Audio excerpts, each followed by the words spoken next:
هلو، تسمعوني؟ الحمد لله.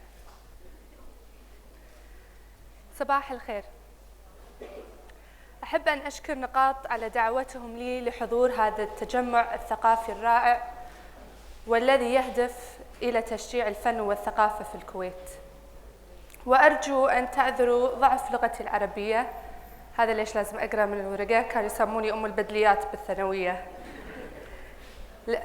وميت بيعرف الترانسليتر شلون هيز gonna ترانسليت بدليات، لأن أحد التحديات اللي واجهتها عند كتابة هذه الكلمة هو صعوبة إيجاد الترجمة الحرفية لبعض المصطلحات المستخدمة عند شرح الفن المعاصر.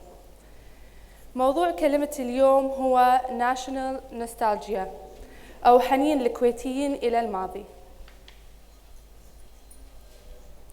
في هذه الأيام وحين أزور أي متحف ألاحظ أن أصبح مكاناً سياحياً بدلاً من كونه مكاناً ثقافياً. الحضور ينظر إلى الفن المعروض كمشهد ترفيهي.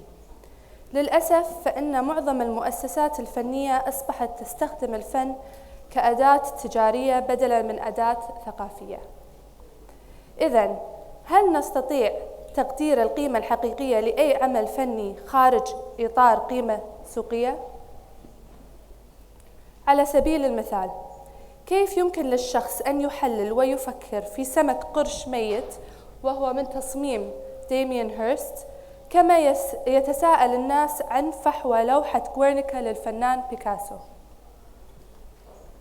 لا أقصد بأي شكل من الأشكال أن أقارن بين جودة ومستوى العمل. المقصود من هذه المقارنة هو قياس مدى إدراكنا وقبولنا للمجسم القريب الذي نراه الآن.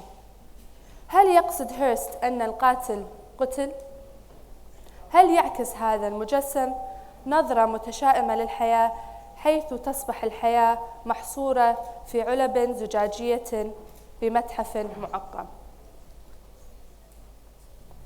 الحقيقة قد قالها الناقد والمنظر الأديب الأمريكي فريدريك جيمسون إن ما خلقه هيرست هو بالحقيقة مجرد كولاج. فهناك على الأقل 3 طبقات في هذا العمل. نشاهد سمك القرش، وهناك أيضا حوض السمك الكبير الزجاجي الأكواريوم، حيث أصبح هذا الحيوان المفترس كسمكة منزلية أليفة، وهذا بحد ذاته يعكس سخرية الفنان. ولكن يجب أن ننتبه لوجود عنصر ثالث وهو العنوان The physical impossibility of death in the mind of someone living. استحالة حقيقة الموت في عقل من هو حي. من وجهة نظري أن هذه الجملة الفلسفية ليست خارج العمل بل من صميمه. وبناء على ذلك أحب أن أركز اليوم على إعادة طرح أسلوب copy and paste إلى cut and paste. أبدأ بمثال عن منتج محلي مبني على مبدأ cut and paste وخلق منه شيئاً جديداً. الكثير منكم قد يتذكر المسلسل قطعة 13 الذي عرض في عام 2000، وهو تكييف لمسلسل الأمريكي المشهور ساوث بارك، ويعتبر قطعة 13 أول مسلسل كرتوني ينتج في منطقة الخليج العربي. وفكرة هذا المسلسل مبنية على مجموعة من الطلبة وهما سلوم، عزوز، حمود، عبود، واختفى فروحة. معظم هذه الشخصيات عبارة عن كات أوت أو تكييف من شخصيات ساوث بارك بعد تكييفها للمتابع الكويتي، ومن ثم خلق برنامج جديد. على سبيل المثال، كيني وسلوم ينحدران من عائلة فقيرة جدا ومحتقرين من باقي شرائح المجتمع. الاثنان يلبسان ملابس تغطي تقريبا كل الوجه حتى يصعب علينا فهمهم. لقد تم قطع ولزق هذه العناصر في منطقة جغرافية جديدة، ولكن مع بعض التعديلات حتى تناسب المجتمع الكويتي. فعلى سبيل المثال، سلوم مع شماقة لا يموت مثل كيني الذي يموت في بعض الحلقات في ساوث بارك، وهذا لأن الشعب الكويتي لن يتقبل فكرة موت الشخصية وعودتها في الحلقة التالية. أنا أنصح الحضور أن يشاهدوا مسلسل قطعة 13 لأنه بالحقيقة يعكس الكثير من الأمور الاجتماعية والسياسية في الكويت، وما زالت تنطبق على مجتمعنا حتى اليوم. فالروحة مثلا شخصية مثيرة، فهي الشخصية المتفائلة الوطنية بنت الكويت، دائما تغني أغاني وطنية ودائما تلوح بعلم الكويت. أستاذ صالح وهو أستاذهم في المدرسة، حائز على شهادة في الفلسفة من جامعة عريقة، وهو يشتكي باستمرار من زملائه في الثانوية الذين كانوا أقل ذكاء منه، لكنهم يحتلون الآن وظائف عالية، وهذا ليس بسبب قدراتهم ولكن بسبب الفساد الإداري والواسطة. وعندنا أبلة عطيات، عندنا أبلة عطيات المصرية، سائق الباص الهندي، الخدامة ميري، والممرضة الفلبينية، وآخرين ممن يمثلون الطبقة الغير كويتية في مجتمعنا. وتم إبراز دورهم في هذا المسلسل حسب الستيريوتايب الكويتي. أغلب الحلقات تبدأ مع هؤلاء الأطفال وهم يشاهدون مسلسل تلفزيوني، وتبنى الحلقة على ما كانوا يشاهدونه على التلفزيون، ومعظم الحلقات تكون خلفيتها بوسترات أبراج الكويت وصور فنانين مشهورين، وهو ما أسميه كويتي كيتش. بالتوازي مع قطعة 13 أحب أن أشارككم بأحد أعمالي sooner or later، الآن أو لاحقا. هذه القطعة هي من أكثر القطع الرمزية التي أنتجتها، وهي عبارة عن حوض سباحة ملون فيه ماء، لكن السؤال هو: هل هذا الحوض نصف فاضي أو نصف ملآن؟ وحول هذا الحوض تلاحظون وجود دائرة خضراء كتب عليها علامات تحذير، ما يبون نقوس فيه ولا أشياء غريبة، كل اللغات. وهناك فتحة صغيرة يتسرب منها الماء تحت الحوض ببطء إلى الخارج. داخل هذا الحوض يوجد دلوين مقلوبين مثبتين في مكانهم بسلم. فوق السلم نشاهد رفا أخضرا بنفس لون الدائرة الخضراء الموجودة حول الحوض لربط الجزئين معا. على الرف يوجد راديو من الخمسينات، وهو يرمز إلى السلطة والسيطرة. الراديو على قناة غير واضحة، حيث يسمع المشاهد خشخشة مما يسبب إزعاجا للمشاهد. الراديو متصل بنقطة كهرباء عالية يصعب الوصول إليها. الكهرباء والماء هما أيضا جزئين مترابطين بالقطعة، وبالرغم من أن وجودهم معا يشكل خطرا، إلا أن المشاهد لا يقلق من هذا الخطر بسبب وجود الرف. هذه القطعة أو كولاج غير مريحة للعين ولا كتجربة، لكن يمكن أن يتقبلها المشاهد، وهي تعكس ما أحس فيه في بعض الأحيان حين أكون في الكويت. الهدف من هذا العمل هو أن أبين 3 أمور. أولاً الرخاء في الكويت ممثلاً بالحوض. ثانياً التسلسل الطبقي ممثلاً بالسلم. وثالثاً الصوت الخفيف المزعج من الراديو يعكس الكبت الذي خلقه المجتمع. فهذه القطعة تمتحن قدراتنا على المواجهة أو الهروب. هذه القطعة الآن أو لاحقاً وقطعة 13 يعكسان المايكروبوليتيك بالكويت، بمعنى أن كل مجموعة تتفاوض مع الأخرى لتحقق مصالح شخصية ولو قليلة. هوية الفرد منبثقة من هوية المجموعة. حتى النسيج السياسي اللي هو البودي بوليتيك في الدولة فهو عبارة عن كولاج من الأمور المقبولة اجتماعياً. اليوم لم نعد نبحث عن الوعود لمجتمع مثالي يوتوبيا، فنحن لا نستطيع أن نتخيل أن نعمل متعاونين لتحقيق هذا الهدف. لا نرى حتى جدوى من التفكير في هدف وطني واحد لبناء مجتمع جديد. إلى اليوم لا زال قاداتنا يستخدمون وسائل تقليدية لتبرير السلطة ولخلق وهم اليوتوبيا أو الدولة المثالية. وعودهم هي امتداد لما نحن عليه الآن. هذا التوتر ما بين نحن عليه الآن وما يمكن أن نكون اختفى. إذن لهذا السبب أصبحت النوستالجيا أو الحنين إلى الماضي بهذه الأهمية اليوم؟ بدأت أفكر وأدقق بهذا السؤال بالبحث عن مشاهد تظهر الكويت المثالية، وبما أن الكويت دولة حديثة لم أواجه صعوبة في هذا الموضوع. هناك نقاش جاد ومهم اليوم حول تأثير الحداثة اللي هو المودرنيتي وبما يسمى العصر الذهبي للكويت. كانت الدولة تستخدم وسائل عديدة لترويج الحداثة والتطوير، لكن أكثر ما شد انتباهي هو طوابع البريد بالكويت. طوابع البريد تنقل الرسالة بطريقة هادئة وخفية بعكس ما تراه بوسائل الإعلام الأخرى، ولذلك لم تلقى الاهتمام الكافي. لكن بالحقيقة أن طوابع البريد تنتشر حول العالم بدون أن يكون هدفها واضح، لكنها مؤثرة. إن الطوابع هو البروباغندا المثالي، لأنه ينتقل من يد إلى يد ومن مدينة إلى مدينة إلى أقصى العالم، وهو رمز للدولة وتعبير واضح عن هويتها وثقافتها وحضارتها.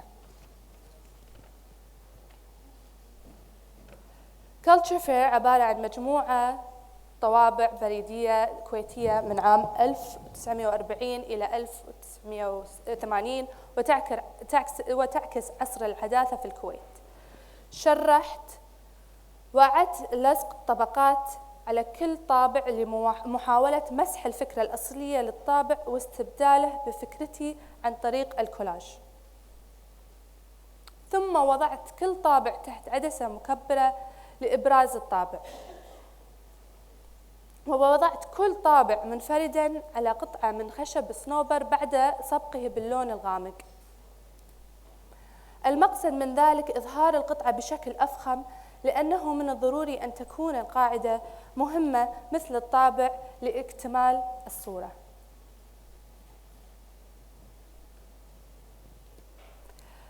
فالطبقات التي تشكل الكولاج حرفت الرمز الوطني التي كانت موجودة على الطابع إلى فكرة جديدة من تشكيله، كما أن عنوان القطعة يجر المشاهد إلى فهم المغزى من هذه القطعة. يعتقد الكثير أن الفرق ما بين فترة الحداثة واليوم هو الإحساس بالوحدة والكمال. فخلال فترة الحداثة كان هناك إحساس بالانتماء للعالم وبقيم موحدة وهدف موحد. أما الآن فهناك البعض ممن لا زالوا يبحثون عن هذا الإحساس بالكامل، وآخرون لا يبحثون عنه بالرغم من أنهم يفتقدون الإحساس بالرضا. نراهم يحنون إلى الماضي حين كانت الوحدة أو فكرة الوحدة والإحساس بالكمال موجودة. فهل هذا هو المقصود حين نسمع جملة زمان الطيبين؟ نحن نعيش في زمان نسينا فيه كيف نسترجع التاريخ بسبب انشغالنا بالتطورات السريعة. فذكرياتنا عن تاريخنا مبنية على الإيحاءات أو السيمولاكرز. نملك العديد من الذكريات من الماضي، لكن أبرزها هي تلك التي تنذكر في الأفلام، وهذا ما يسمى بالنوستالجيك فيلمز. على سبيل المثال، قد يكون باتمان أحد هذه الأفلام لأنه لا يمثل نمط معين أو فترة معينة، بل يعكس أنماط وفترات زمنية تخلق فيها هذا الحنين. في فترة الخمسينات كان باتمان بطل كتب هزلية، ثم تحول إلى مسلسل في الستينات، والآن أصبح مجموعة أفلام. هذه الإيحاءات أو سيمولاكرز تقطع الصلة ما بين الماضي والحاضر، وبما أننا فقدنا هذه الصلة أصبحت صورة المستقبل بعيدة وخيالية. هذا يقودني إلى قطعة فنية أخرى اسمها كيسن كازنز، وهو عمل مشترك أنتجته مع الأخ عادل أشكناني، وكان هذا المشروع جزء من Out of Kuwait Residency. الفيلم يمثل أسرة كويتية في الستينات ويتحدث عن هويتنا خلال تلك الفترة. هذا الفيلم غير مبني على حقائق تاريخية، لكنه عبارة عن كولاج من الماضي عن طريق تركيب ذكريات وروايات خيالية.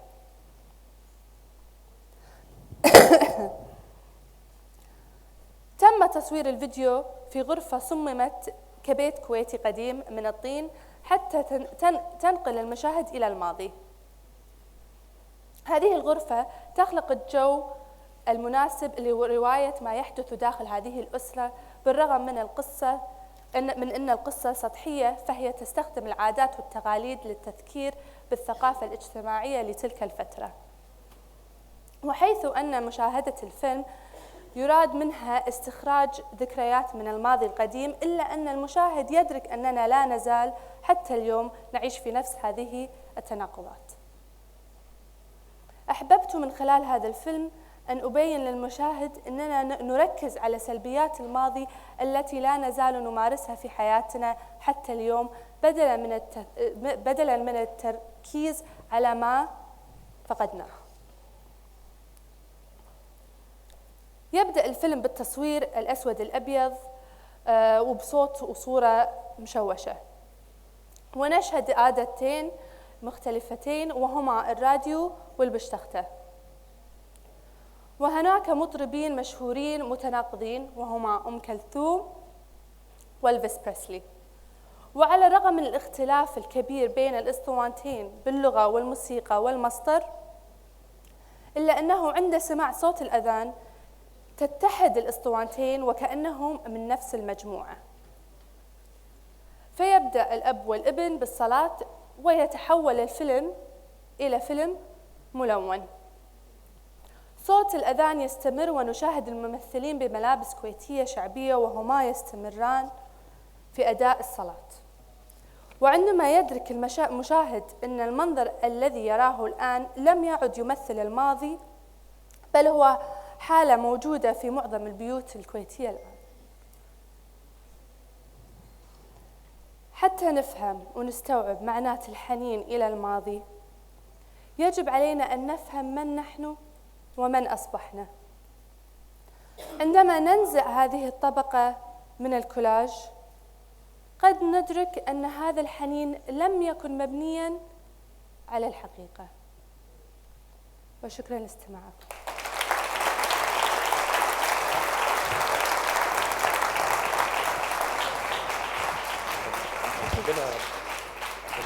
أنا لفت نظري، أحب أعرف منك يعني إذا هذه اللي تبي توصلينا له. إحنا فكرنا وياك إن وتساءلنا هل فعلا الحنين للماضي هل هو جمود أم هو في نوع من خداع النفس أم هو أصالة؟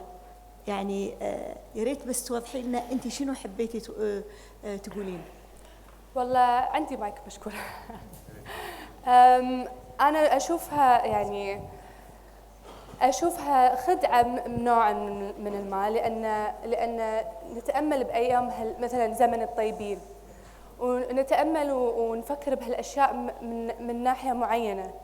ما قاعد نستوعب التاريخ كله فرضا أو الكون مال التاريخ كله، بس نركز على الأشياء اللي ولهنا عليها أو نتمنى. حتى أنا مثلا اللي ما عشت هالزمن أتمنى أن نعيد هالزمن.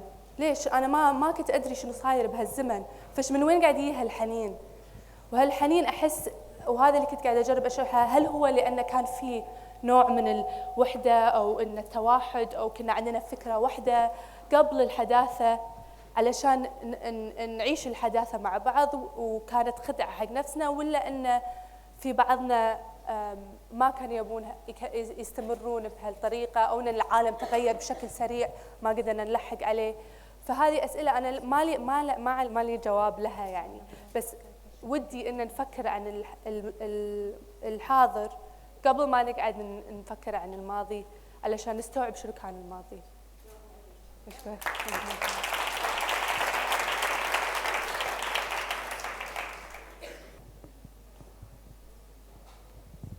مساء الخير، يعطيك العافية. والعرض يتكلم عن نفسه، ما في أسئلة على العرض بشكل مباشر.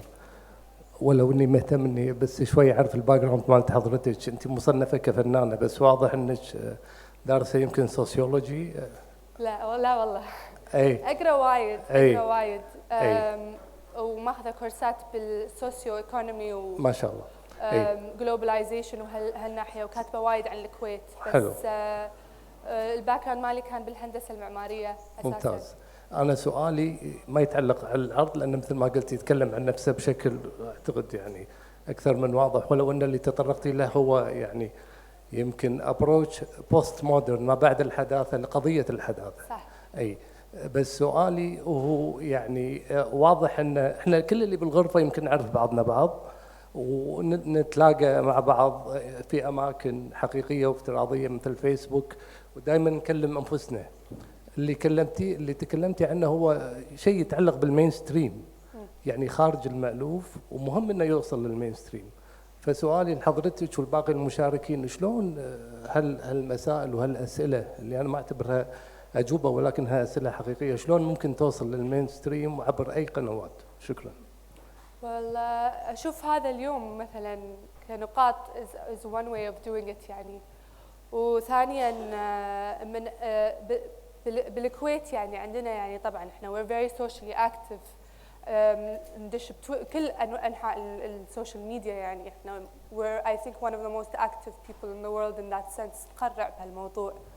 فاحس ان النقاش يعني through discussion forums ولا through more of these cultural events يعني احس ان الفن والثقافه بالكويت يعني is becoming more and more institutionalized، واحس we need to have more of يعني less specific يعني مو يعني more niche markets حق الكالتشر. فلازم we expand الكالتشر بالكويت much more علشان ما يكون شيء يعني عام، يكون شيء يعني إذا أحد عنده مثلا فكرة معينة بس it only targets a specific amount of people and they have an outlet. We need more outlets. هذا رأيي. شكرا أسيل. شكرا. Thanks.